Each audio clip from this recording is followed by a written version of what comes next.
जय हो सनातन धर्म की साथियों। स्वागत है आपका मेरे YouTube चैनल धर्म और जीवन में, जहां आज हम श्रीमद् भगवद गीता के प्रथम अध्याय की दूसरे श्लोक की व्याख्या करेंगे, जो कि कुछ इस प्रकार है। दृष्टवा तु पांडवानीकं व्यूढ़ं दुर्योधनस्तदा आचार्यमुपसंगम्य राजा वचनं ब्रवीत्। इस श्लोक का शब्दार्थ कुछ इस प्रकार है।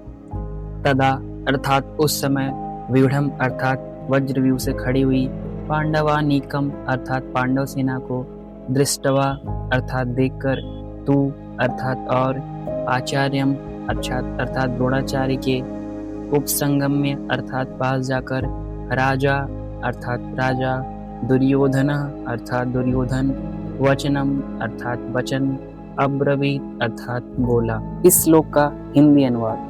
जैसा कि पिछले श्लोक में धृतराष्ट्र संजय से युद्ध भूमि में होने वाले हलचल के बारे में प्रश्न करते हैं, तो संजय इस श्लोक के अनुसार कहते हैं कि पांडव सेना को युद्ध के लिए तैयार देखकर राजा दुर्योधन अपने गुरु के पास गए और उनसे ये शब्द कहे।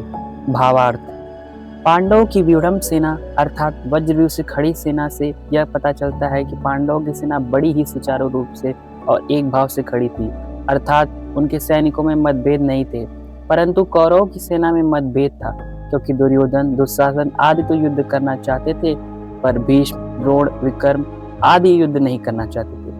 यह नियम है कि जहां आपस में मतभेद होता है वहां तेज नहीं रहता।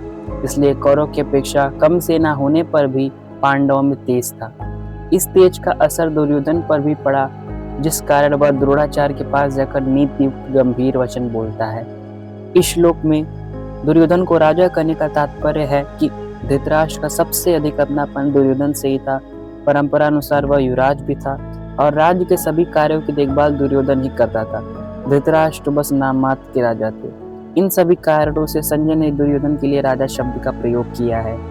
आपको ये शंका हो सकती है कि दुर्योधन को तो पितामह भीष्म के पास जाना चाहिए, जो कि सेनापति थे, पर दुर्योधन अपने गुरु द्रोणाचार्य के पास ही क्यों गया?